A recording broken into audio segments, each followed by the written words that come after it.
Welcome to Stories Worth Fighting For, man. How are you? Thanks, man. I'm good. How are you? I'm doing well. Thanks for flying down to Atlanta just for this show. Yeah. I mean, what else? Like, why? What more is there to come for? Like, the beers last night were nice. Yeah, those were good. Yeah, man. So we are fresh off of a Brawl for a Cause event. Second year partnering together.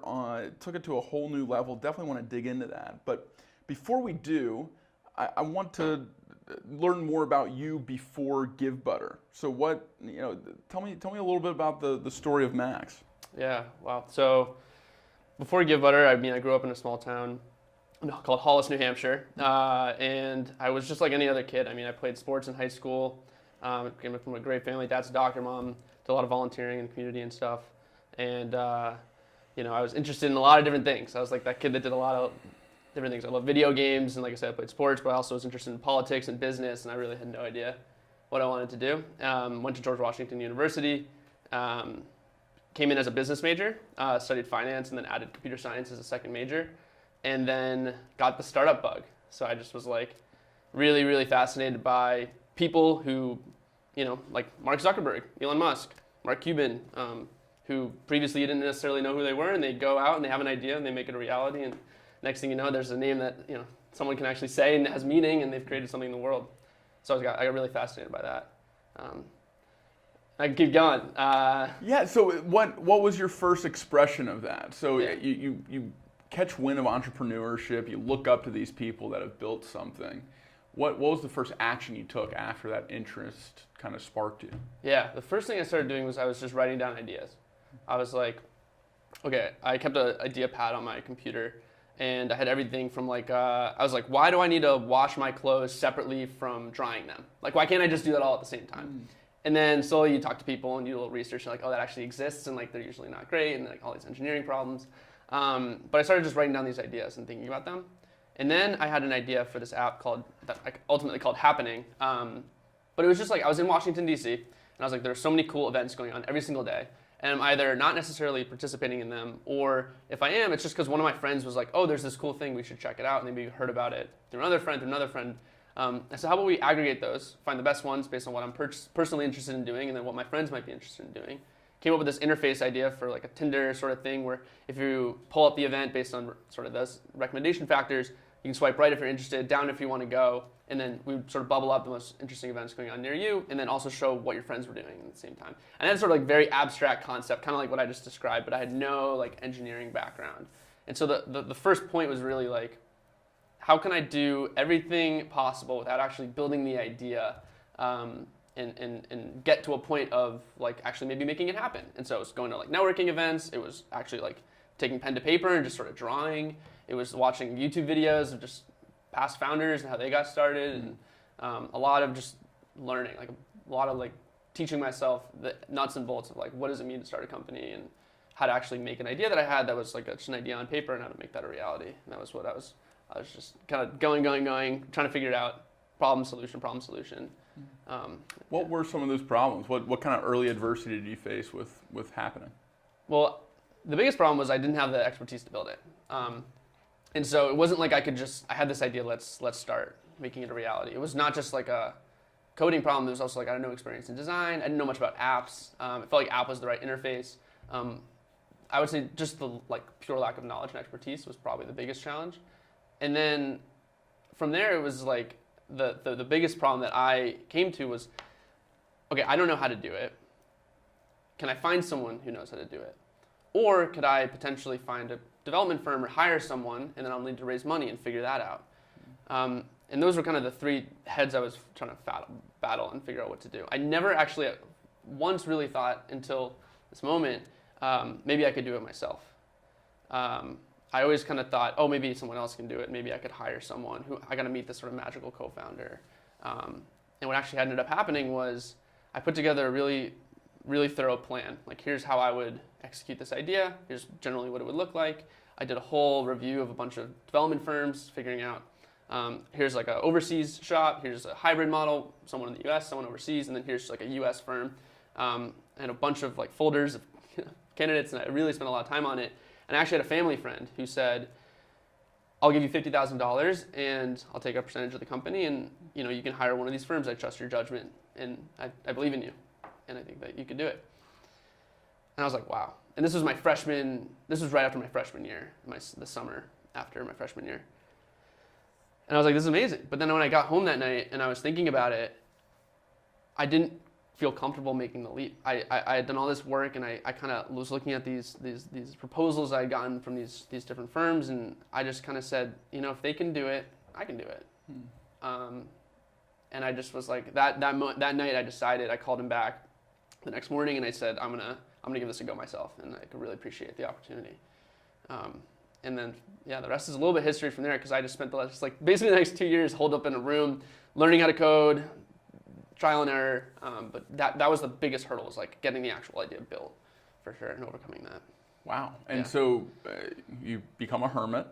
You start typing away on your keyboard. Yeah. What comes out the other side? Is happening? Yeah.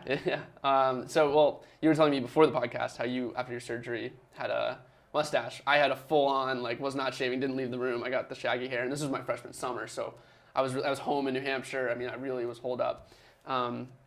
But essentially, so going into my sophomore year, it took me a very long time to actually get it to a point where I could actually put it out there. And I was so, for me, figuring out or getting to a place where I felt comfortable even sharing this idea was really hard to get to that point of building it, getting testers, getting it actually out there. And I believe by the end of my sophomore year, put out the first version in the spring.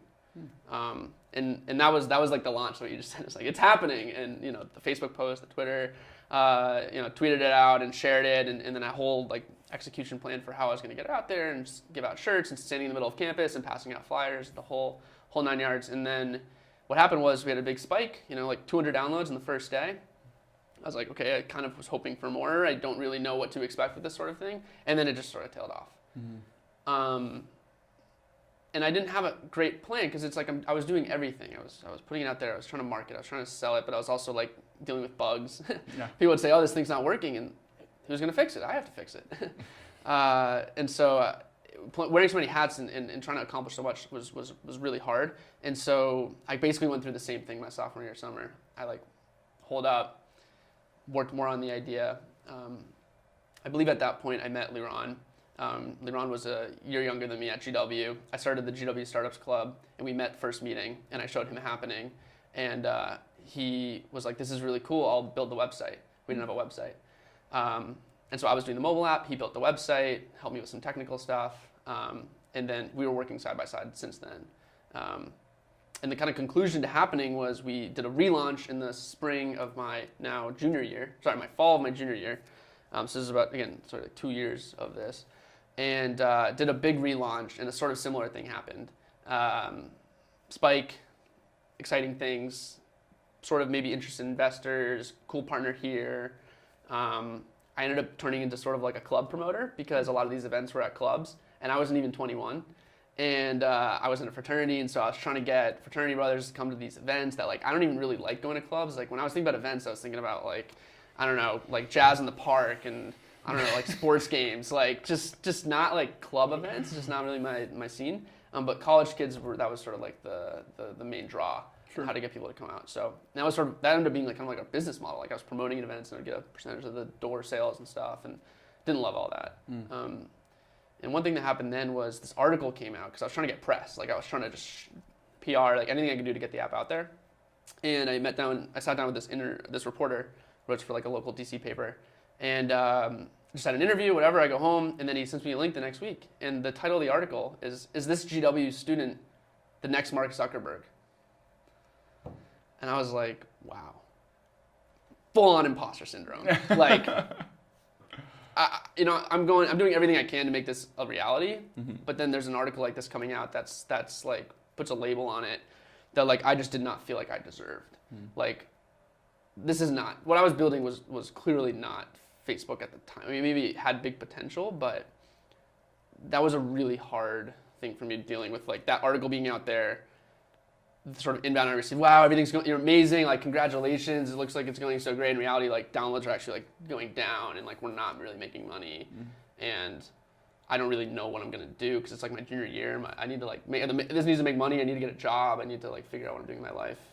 And that was shortly after that we actually shut it down, which is like a whole other sort of thing. We had to kind of figure out what to do, where to go. But yeah. Well, dig into that part. So, Yeah.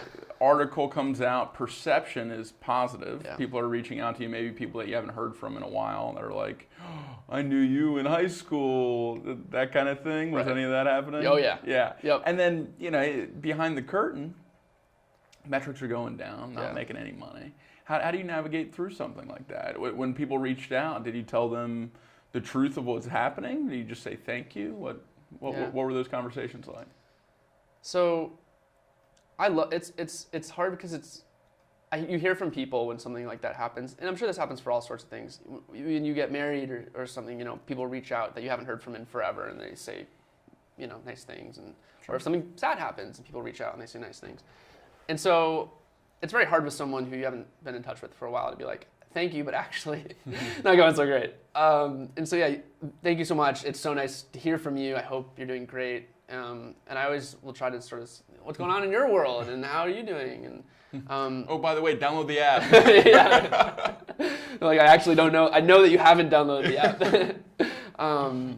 But so that's, there's that part of it. The sort of dealing with the turmoil of this being out there and how I think about my perception of myself versus how other people are seeing that and maybe perceiving me. I don't think at the time I dealt with very well. I just sort of, I don't even know. I think I just sort of felt weird about it and uncomfortable, and it was a big part of that decision to sort of think like, okay, how do I sort of frame this where actually, thanks to the article, like, I'm going to be the next Mark Zuckerberg for another thing. And so, sort of how I put that out there and explain that to people was kind of a challenge. Looking back, I mean, there's a lot of situations with imposter syndrome that, anyone like our age that's starting something, there's just age like as an imposter syndrome and the sort of feeling like a fraud type of thing. But that also is like lack of experience. And I actually have done some research and wrote an article about this for Fast Company about how, so imposter syndrome started with women in the workplace. It was like a source of study, and it was about just women feeling like they were imposters in like a male-dominated field.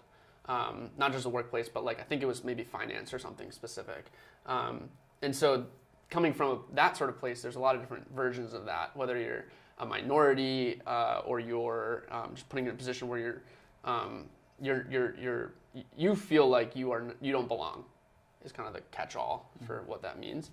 And what I've taken to come with that is if you're putting yourself in a position where you feel like you don't belong, that's a good thing. Like you are actually pushing the realm of what you feel like is possible. And it's Garrett said this in one of his other podcasts, one of the other Brawl podcasts, but choosing courage or comfort, like I totally subscribe to that. Mm-hmm. I think there's a lot of instances in life where there's a real choice there. And if you are in a situation where you feel like an imposter, you're being courageous and you're really putting yourself out there to actually level up. 1,000%. Yeah, so Garrett's book, 10 Seconds of Insane Courage, that's basically the thesis, is you have this window when you're outside your comfort zone of 10 seconds of if you're going to push a little bit further, grow a little bit more, take on a little bit more than you can handle, and see what happens, or shut down and run away from it. And that's that courage over comfort. The comfort zone is a really nice place. It's comfy in here. It's warm. It's cozy. We're used to it. But you get that kind of press. You have an app out in the world that people are using and giving you feedback on, finding bugs and all that kind of stuff. That's uncomfortable. Yeah. You're learning a lot, and there's not many better ways to learn than by doing, and that's exactly what you're doing. Yeah. So what was your biggest takeaway from your happening days? What was the biggest lesson learned? Coding. It's a big one. It's interesting when you get a skill like that because it opens up so many doors. Mm-hmm. There's a lot of people, everyone says ideas are a dime a dozen, execution is everything, and I think that's definitely true, but if you have an idea and you don't have the immediate ability to do it, I have so much to be thankful for from the sense of I was in a bit of a risk bubble. Like I was in college.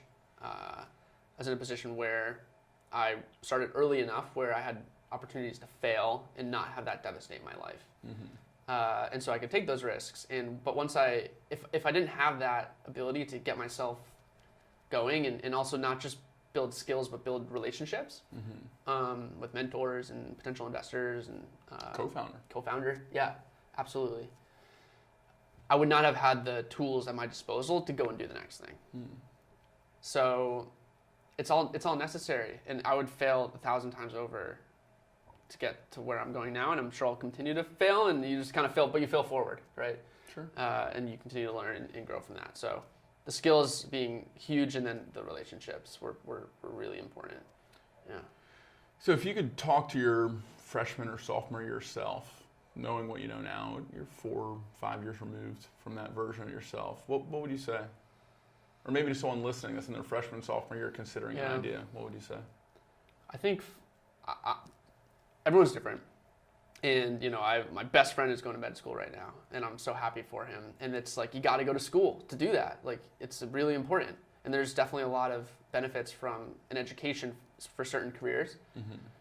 I'm happy with where college took me, and I would do it again in a heartbeat. But if you're interested in creating, which is what is most exciting to me about what I do and what I want to do and my mission and purpose in life, then school is just a accelerator of those ideas. And so what I would say to someone who is interested in creating or sort of doing or sort of charting your own path is just don't tie yourself to the constructs of I need a good internship to get the good job, and I need the the right GPA to get it. Just none of it matters. I always said to myself when I was going through it, not necessarily doing an internship and I freelanced to make some money if that's a concern to someone in a similar position. But it's amazing if you just sort of put yourself out there and really say, I don't really care about that stuff, the sort of face value stuff, and I'm just gonna go do. And when you do, you create a portfolio. When you create a portfolio, people can see value in your work, and then you can go and do anything. Really, that was what I always said is okay, if everything goes to crap, I have this article that says I'm Mark Zuckerberg. And so, and not everyone would have something like that, but you'll have your own version of that. You'll go, if you just do enough stuff, you'll learn so much, and you'll be able to provide so much value to someone else that needs what you're building or what you've learned from what you tried to build. So yeah, that's kind of I think that would be what I would say to another freshman, sophomore, or an earlier version of myself, is maybe just try to do that sooner or feel good about that. I think it will work, and I know a lot of people that's also worked for. Yeah. And not get caught up in the stress or the anxiety of, am I doing the right thing? Am I on the right path? Just do. Yeah. That's good advice. So you talked about lessons carrying over to the next thing. What was the next thing? Yeah. So there was a period of I have no idea what I'm doing. I just know I need to shelf this. And so I remember going through every single email I sent or every meeting I had and kind of creating this sort of Rolodex of contacts from that. And going through each one and calling and emailing and saying, hey, I'm actually not going to be doing happening anymore. Want to catch up. And just having conversations. Here's what I'm thinking. What ideas do you have? Do you know any companies maybe I should be looking at? Or what ideas do you have that I could maybe help with? I had no idea. And from that, I got 3 or 4 freelancing projects, 2 of which I took that I did not know. I didn't have the skills. One was a Chrome extension that wasn't a direct transferable thing. It was a completely different programming language. I never built a Chrome extension before, but I knew the foundations of programming, and so I was like, I'll figure it out. I'll make the leap. And then another was a mobile app, and it was an Android app, and I had just built an iOS app. And that was sort of how I kind of bridged the time, made some money, learned that I'd never want to freelance ever again. But it was a great way to sort of build new skills, meet new people, learn a lot about myself and what I wanted to do. And also in the meantime, I was dabbling with other personal projects. And one of those projects, so I was living with 2 people. They both went abroad, and I was a junior. And then Liran, my co-founder for Happening, was living with someone named Ari Krasner, who I also was friends with. and the two of us, or the two of them, had a roommate that also moved out halfway through the year. And so the stars aligned, and I needed a place to live. They needed a roommate, and I actually moved back on campus and like lived with these two sophomores. And I didn't really know what would happen. And then pretty much like 2 weeks after the semester started, my junior year, we were just toying around with all sorts of ideas. We had a whiteboard. We were writing ideas down. We were like, we should do something. And one of those ideas was this idea for a charity sweepstakes, essentially, modeled after the $1 Million homepage. For those that don't know, what is the $1 Million homepage? So it was this crazy thing that went viral. It was like the first website that ever really went viral. I think it was in 2004, 2006. It was founded by this guy who actually I just was this was like a year ago, but recently learned that he's the same guy who founded calm.com, who's doing great now, does like meditation and sort of self-care stuff. And so that same guy, like 15 years before that, built this website where anyone could buy a pixel for $1. And there were 1 million pixels. And you could buy them in sort of 10 by 10 grids. And what people would do is they would buy ads, essentially, is they would purchase a section of the grid and link that to their own website. And so it's just this big page of pixels and ads, and it's still there. I think it's just milliondollarhomepage.com. And we had seen that or read about it or knew about it, and we said, what if we do a similar thing, but instead of keeping $1 million, because this actually succeeded, the guy sold $1 million worth of pixels. Genius. It's incredible. And what if we do a similar thing, but give all the money away to charity? And part of the value, yes, it was a novelty what he was doing, but was eyeballs. I think there was a ticker on the site or some sort of, or it was just going so viral that people thought it was valuable to purchase these ads. And so what if we kind of replicate a similar thing, show people can purchase ads and kind of drum up virality and make it on the cheap to start and increase the price and have this sort of charity component where part of the ads proceeds immediately go to the charity that we feature every single day. And then at the end of it, we'll pool the money and just give it away. Or we'll give it to a winner of the sweepstakes and then give a percentage of that to the charity of their choice. And this was just like because the other thing that was weird about it was free to enter. There's sort of gambling laws around raffles and sweepstakes and things. And so you might be familiar with that. And so there's sort of an opportunity there to do charitable gambling type things, but you have to be really careful. And so the only way to make it work was to make it free to enter, which was interesting because saying to someone, you can enter this thing and win money and it's free, but we need your email to like let you know. And there's also ads all over the site. So we got a lot of questions, and it was kind of a sort of novel, weird sort of thing. But we ended up selling like a couple, I think it was like $3,000 worth of ads, and then gave a decent amount, like half of that to charity. Different features, different nonprofits that we were featuring every day, and then one at the end, charity of their choice. And this was a segue into what I'm working on now, which was Give Butter. And the transition's a little funny because it's like these are all very different ideas, and they're all kind of goofy. And I'm doing projects here, and we're doing a personal thing here. But we learned a lot about the charitable giving space by working on this project because nonprofits were reaching out saying, hey, can we be featured? Or the World Wildlife Fund actually just bought an ad. We were featured in the Washington Post, and they just saw it, and they purchased an ad. And we're like, oh, wait, we'll actually feature you, and got in touch with people over there. And then things that they were saying just blew our mind. And so some of this like stats that stuck with me is one nonprofit told us we spend $10 million a year on direct mail, like physical mail, to ask for donations, and we typically get like $12 to $15 million back. So we make money. Yeah. But the overhead is enormous. Like to fund that campaign, the donors, like 60+% of their donation is just funding the piece of paper they received in the mail. We're like, okay, I don't know how to solve that, but it's interesting, and we'd like to figure out how. And the other thing they were saying is most nonprofits were saying their average donor age was between like 60 to 70 years old and increasing every single year. So like their donors are just, they're aging and the concentration of wealth as moving up, and they're all trying to figure out how do we engage a younger donor base. And similar type of thing. It's like, how do we solve that? I don't know. This was sort of a fun charitable giving thing. How can we apply something similar to what we know, what we understand? Sure. And that led to Give Butter.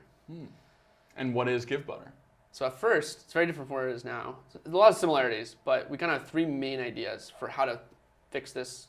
The main problems sort of statement, if we had one at the time, was how do we help nonprofits reach younger donors? How do we help them engage younger donors and get them to give? That was what we were working on, but the most immediate application of that was a friend was actually starting a nonprofit. It was this cool idea. She's a student at GW, and she's Jewish, and there were no kosher dining options on campus for students that keep kosher. And so she had an idea to start a kosher food truck. It was going to be a nonprofit through Chabad on campus, and she had a goal to raise $80,000. She had already secured a private donor to cover 3/4 of that, and she wanted to crowdfund the rest. And so she set up she originally I think was going to launch on like a Kickstarter or a GoFundMe, and we were talking to her about her campaign, and we learned a lot about the existing fundraising space. And the 3 ideas that we had at the time were, 1, fees were large and they were not transparent. So if she ran a campaign on one of these platforms, they'd take 8 to 10%, and there wouldn't be a way to, the donors wouldn't be able to see that, they wouldn't be able to cover it. It was just like, I donate $100 and only $90 goes to the cause. So we had an idea to flip that. What if donors could see the fee the same way you see a fee when you purchase a ticket, which is transparent and you can have the option to cover it. And a few people were doing this at the time, but it was not popular on the biggest sites. There wasn't a way to do like one-to-one peer-to-peer fundraising. So I didn't even know what the word peer-to-peer was. It was just like that's something I learned later. But we saw some of those successful campaigns like Dance Marathon and Read It for Life had a component of like Max has a page within a larger campaign and can ask Matt for a donation, you can credit me with that donation. Right. We wanted to launch something similar to that. And then the last thing was just a modern, really social, beautiful interface that really focused on the community of people that were supporting the cause. And a lot of sites, there's a big emphasis on this image and like a gold bar and a donate button, and then all this other stuff was not really there. Like the people who were actually supporting and giving to the cause, and the people who are raising the money for the cause, so it placed a big emphasis on that. And that was what Givewater was when we launched. That's what we were doing basically, and still are doing for the last like year and a half. It's become bigger than that as more people have used the platform, and we've seen more use cases, and we kind of build it out for those types of things. But that was really where we got started, and taking those tools and bringing them to nonprofits themselves to be able to like engage their audiences through fundraising campaigns that are a little bit more modern, transparent, social, fun for a younger audience. Yeah. Awesome. And who, maybe this friend of yours who's starting the kosher food truck was an early user, but what were some of your first customers, or where did you find traction right off the bat? The first place we really got traction was with the food truck. That was like our most successful campaign. She hit her $20,000 goal in like 48 hours. Wow. It was awesome and super validating too, because at the time this was like a shell of a website.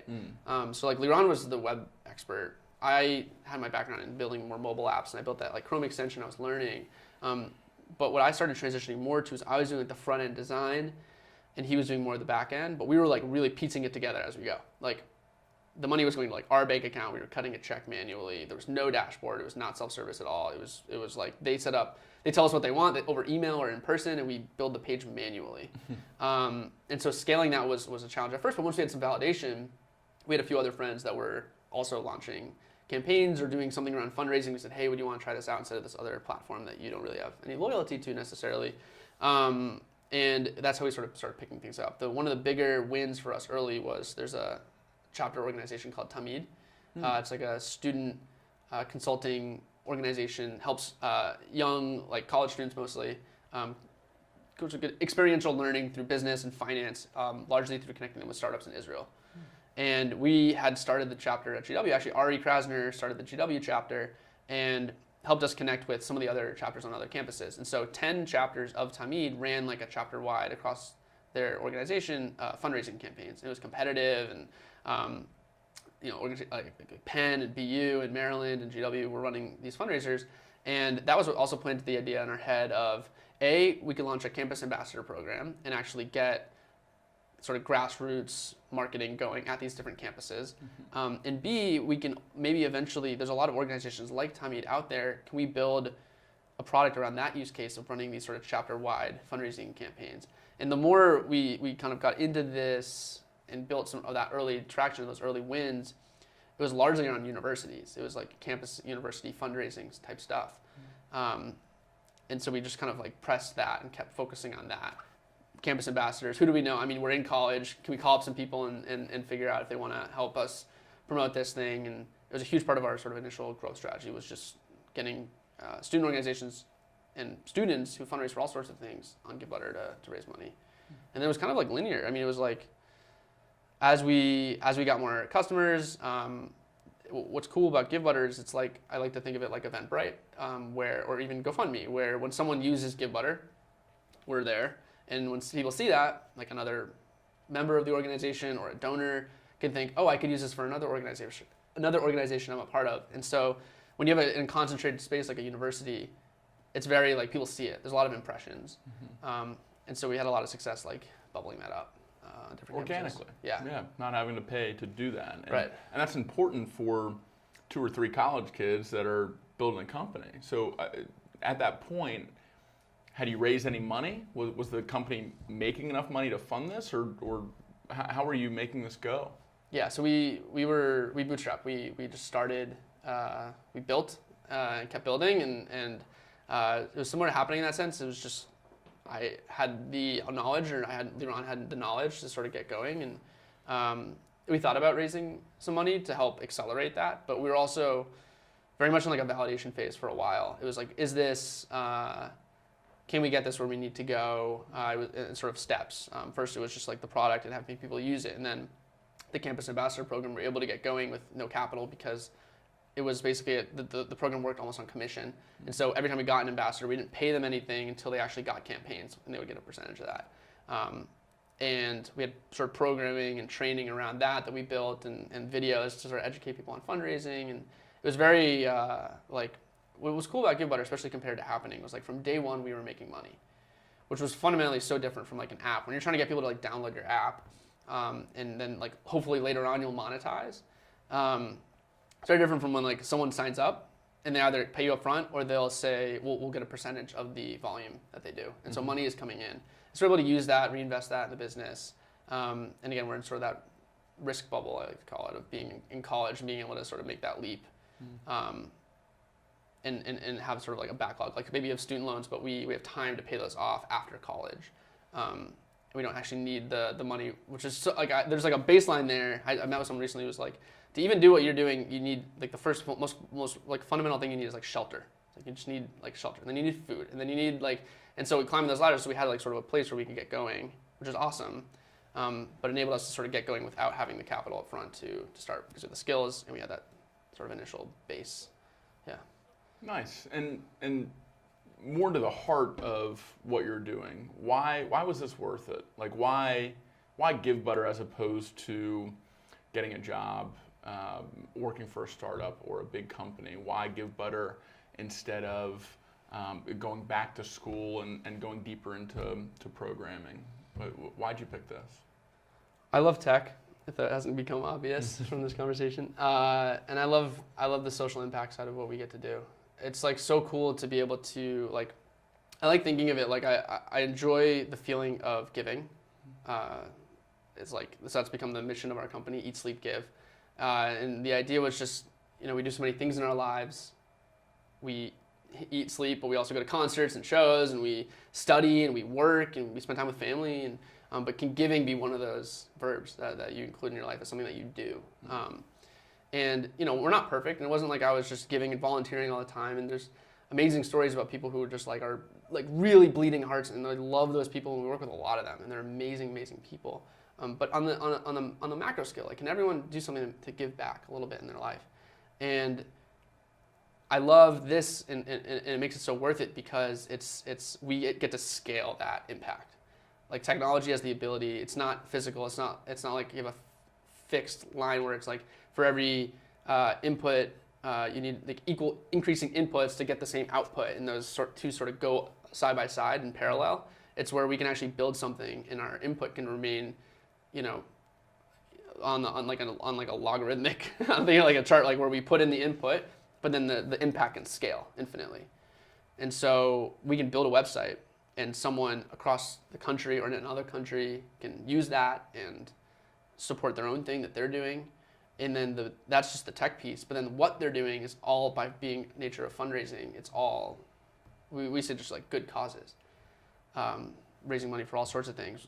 Whether that's just for you personally to like, we had a campaign, someone was fundraising. I never thought I'd see this, but it was like a birthday fundraiser, but for someone else. It was like, I want to it was like my grandfather is it's like his 90th birthday, and I want to get him like this nice vacation. I can't afford it. Would you, like, friends and family mind chipping in? I've already booked the room. I'm covering half of it. Here's the other half. Could you support that? And that's just like, that's not a nonprofit. You know, that's not a C3 charity organization. It's just someone who's like doing a really nice thing for someone else. And we get to be like the hand in the middle of that. It's awesome. It's worth it every day, every hour that we put into this. Absolutely worth it. Definitely rewarding. Yeah. Okay, so let's get to the Brawl for a Cause chapter. Yes, let's do it. So how did we meet? How did we get connected? As I remember it, Ari Krasner is the link. So maybe you could actually fill in that blank. Sure. So in 2017 is the only year we didn't put on an event. Right. And it was a lot of soul searching for me personally. Hey, am I going to go full time in Brawl for a Cause? Am I going to be a nomadic digital marketer and live in Costa Rica? What's going to go on here? And a mutual friend of ours, Brian Wish, invited me to a conference called the Kairos K50 Kickoff. And basically this community of young entrepreneurs was already in existence, but they were launching a fund on the back end of it to be able to basically give people like you the resources that they need, both monetary and media contacts and advisors, to be able to have and grow successful companies from a young age. So I thought it was cool. He said that I could come for free if I volunteered. I said, okay, I'll volunteer. I'd love to see a large-scale event in action because I'm in the event space, and I'd love to meet the kind of people that would come to this kind of thing. I'd love to help my friend Brian out. It seemed like it checked a lot of boxes. So I go up there this weekend. Long story short, won't go all the way into this one, but I end up, through happenstance, getting a VIP badge to the event. So I have this awesome volunteer job where I'm greeting all these VIPs at a private airport for the welcome dinner. And then I walk in with them and just get handed a VIP badge. So for the rest of the weekend, I'm in with this group of people that I really, talk about imposter syndrome. As the president of Mexico, the prime minister of Greece, all these big time West Coast and Chinese VCs, and then these entrepreneurs that have really done a lot. And inevitably, it came up. It's like, so what do you do, man? And I just kept pitching Brawl for a Cause. Yeah. And over the course of time, got more business cards, more interest. It just that one night legitimized this, in my mind, as something that was worth doing. I already believed in it, but I didn't think I could actually do it for a living. Yeah. And just through seeing it through their eyes, I was like, okay, there's something here. And the day after that conference, I go to DC, and I was still doing some contract work for the last company I was with called Roadie. And Brian Wish lives in DC, so while I was there, I was hanging out with him, and he connected me to Ari. And we went to a GW entrepreneurship meetup one night. Ended up getting drinks with Ari after. He told me about the $1 Million homepage and about Give Butter, and I was like, hey, if your clients are nonprofits, like, we have at least 20 nonprofits, usually up to 30 nonprofits that we write checks to every single event. So maybe we could use Give Butter, but at the very least, we could introduce some nonprofits that could benefit from your technology. And it kind of went from there. Ari kicked me over to you and Liron, and we started talking about what a partnership could look like. And I think the first year we just used y'all as a fundraising platform. So yep. we moved away from, we were using some other platform. It was like a CrowdRise or a Fundly. Yeah, Fundly. And both of those have been acquired since. Yeah. But we switched over, and what we really liked about it is this is such a scary thing that brawlers sign up to do. They're signing up to one, fight for what they believe in, but to do it in front of their family and friends and coworkers and all these people that are in their life that are supporting them and there for them. And what I didn't like about the other platforms that I like about Give Butter is the really engaging way to show support, this feed where people could donate, but also include very personal, sometimes humorous messages, gifts, videos. And so many of our brawlers, when things got scary after the first day of sparring and they got their bloody nose, or when they're thinking about quitting because it's getting the anticipation's building and it's getting closer to the event, that's what they would turn to realize that this is bigger than themselves, their ego, that they have this community behind them that's supporting them, and it's not just monetary. It's this emotional, passionate kind of support. So when we made the switch for the fundraising, we loved it. We wanted to do more of it and grow with you guys. And then when you came this year and said, "Hey, we're expanding our feature set," do you want to talk about what you rolled out this year? Yeah, definitely. So it was so cool to see Brawl come together at the Benz last year. Mm-hmm. We were watching from the sidelines to some extent, but working really closely as you kind of paired a ticketing platform with GiveButter. So GiveButter was for all the fundraising, with these awesome pages for brawlers to raise money for their own causes, and it all sort of was pulled together, and you get to kind of have that master page where you can see them all in one place, and it was great. And then, but if someone wanted to go to the event, they had to go to this other site and buy the tickets. And a lot of our users, not just Brawl, but on other campaigns as well, we were noticing either they were pairing it with another platform, or they were actually saying, like, donate a minimum amount, and that will serve as your ticket to the event. They just had lists. Yep. Yeah. It was like, if you donate $50, that's your ticket, or comment, like use the comment space to say, your shirt size, or just like, or like certain things like that.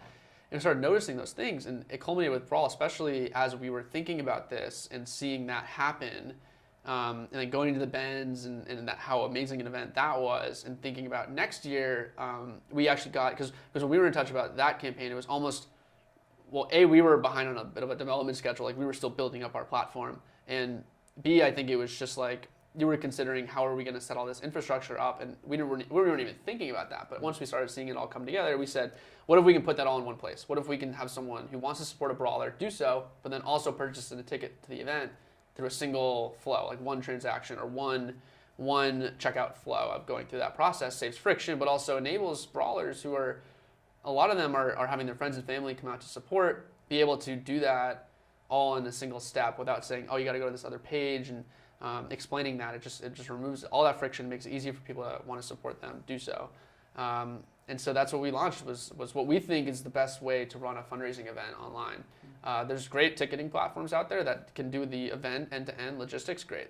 If you want to run an event, and the main purpose is just want to sell tickets and register guests, we offer great features. We have this great feed, and we think our product is very similar, but also good. But if you are specifically running a fundraising event, like the purpose of the event is to raise as much money as possible for a cause, I think we have an awesome product for that, because we have all the elements of a fundraising campaign. You can do peer-to-peer fundraising, you can have a goal, you can have a supporter feed, see that community, and you can thank people all through a single interface, as well as doing all your other fundraising, which is other stuff that we've launched. We already had the fundraising campaigns, now we can do your donate button and all that type of stuff. But it was part of this larger vision of how can we be that best-in-class platform for people who are running fundraising events. And it was awesome to see your comeuppance with our development timeline, which just like the stars could not have aligned better. It was really, really, really fun to also build and get that feedback from someone who's also like has the vision from an early stage. Like it's just rare, like to have that kind of have someone who is trying to accomplish the thing, and we are the sort of enabler from a tech perspective of those goals. And as we're building them,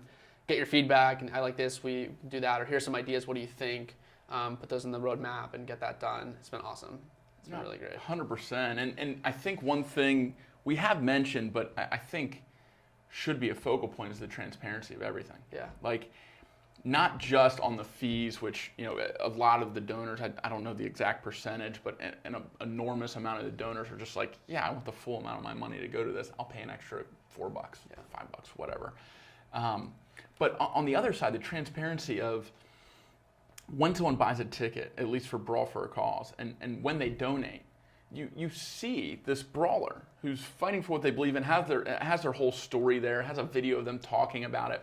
You see in their avatar how many people have bought a ticket to come support, and you see their unique individual fundraising total. It's not just aggregated to this big Brawl for a Cause is raising $100,000 for the event.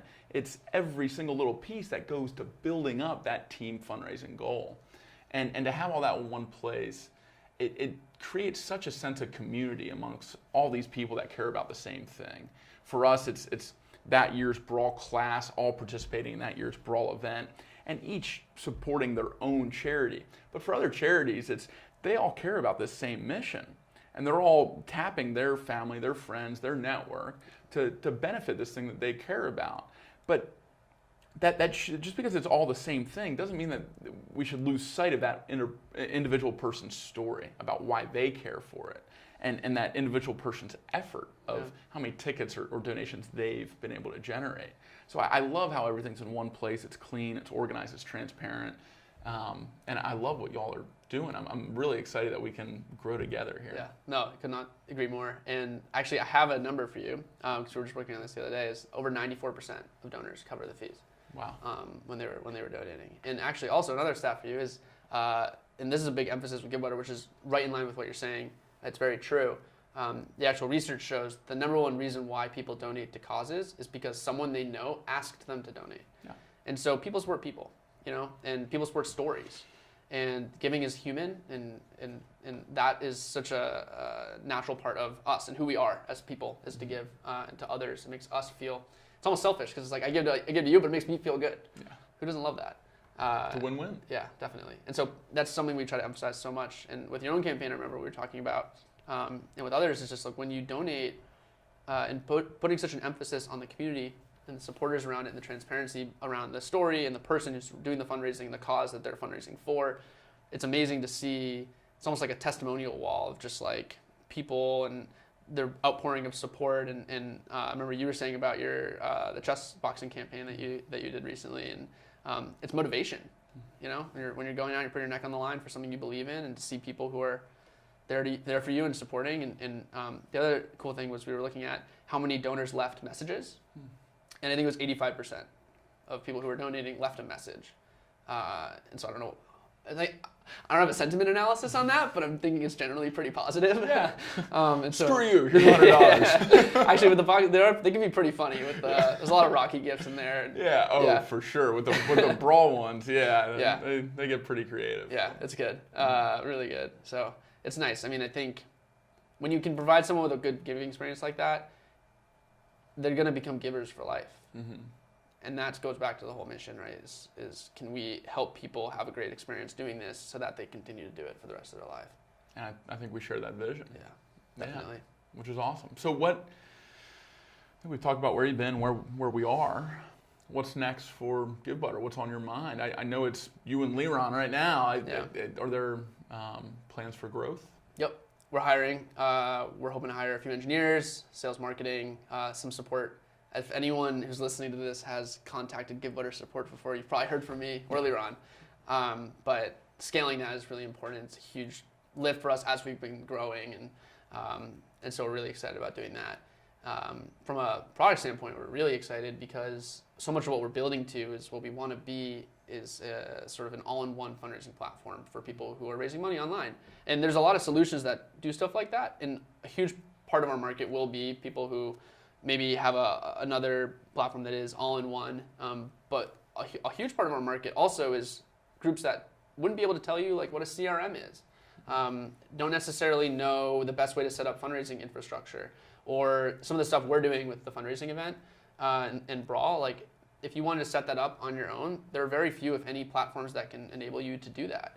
And so by being both innovative but also combining common fundraising things all in one place, we're going to help a lot of people raise a lot more money over time for great causes. And you don't even need to know the nuts and bolts. All you need to know is that if you raise money, GiveButter is going to be the best way for you to do it. And then there's the specifics there, but that's the vision, and I could not be more excited about it. So we're executing on a lot of fronts. Excited for summer. It's generally a little bit slower for us just because we have so much university fundraising that happens, so it waxes and wanes with the school year a little bit. But we're building a lot. Going to launch a lot of really cool stuff in September. Well, that is the same kind of rhythm as when you're a student, where summer is time to go in the cave and work on everything. Right. Yeah. You're right. Fall comes back. It's time to go. Yeah. You're super. Right. And we didn't dig into this, but why is it called GiveButter? What a silly name. Yeah. It's a very silly name. The meaning behind the name is that it's a better way to give. That was like the genesis for why we started this company. We wanted to build a better way to give. that was like the writing on the wall, right? Or I guess that's my like great expression, but that was like literally like what we wrote on the whiteboard was like a better way to give. What do we call this thing? So we're like donor owl, and like so the thing was we wanted a mascot. We wanted some sort of physical or representation of our company that felt human and relatable, or just a mascot. It's a mascot. The Microsoft paperclip. You know? I think that died. let's. So I think we're like a cooler one. Mailchimp. Okay. Mailchimp. There we go. There's so many companies like that, like a Survey Monkey. I don't know why they're all monkeys. Yeah. But companies that sort of are a little quirky, but they're very memorable. Sure. And so apparently butter is a mascot. But we drew a little stick of butter, and that was the rest is history from there. And the other thing was we gave ourselves a quick deadline to pick a name. Names are so hard. It's like you gotta figure out the domain name, and then you gotta see if it's available. And we had other ideas we liked. Like actually, the name we're really excited about was Giving Space, because there's such a big emphasis on the supporter feed. I think we didn't do Giving Space. It's not. It doesn't have the same effect. It's not Give Butter.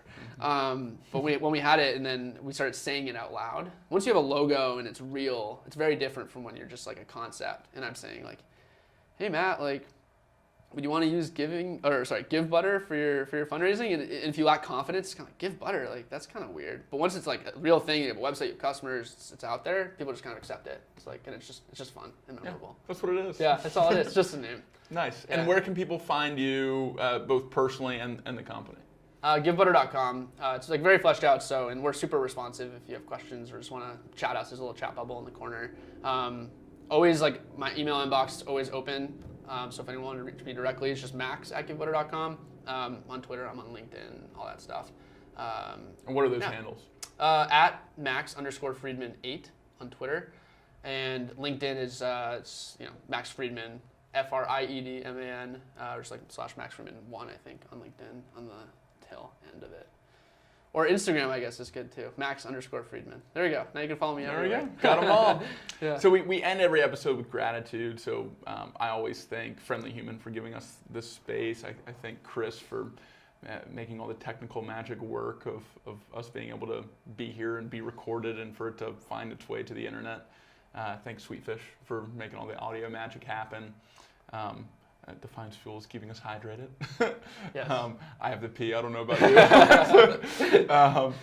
And then, I can't thank you enough for not just being on the show, but also for enabling all these people to be able to fight for what they believe in, to be able to get these checks to these causes that need to use it. One thing we didn't talk about is there's so many nonprofits that are so passionate about their mission and so good at doing the work to serve the people or the things that they support that are forced to focus on fundraising and events because that's how they fund their mission, but that's really not what they're best at. Mm-hmm. And so I think companies like Give Butter and Brawl for a Cause are able to lessen that burden a little bit.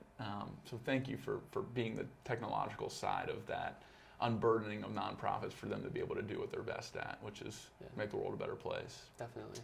Is there anyone that you'd like to thank? I mean, you took the words out of my mouth in saying how grateful I am for you. Not just for the support in terms of where we were and where we were trying to go and being able to work with you and be a part in our tiny way of supporting Brawl and what you actually do and helping people fight for what they believe in.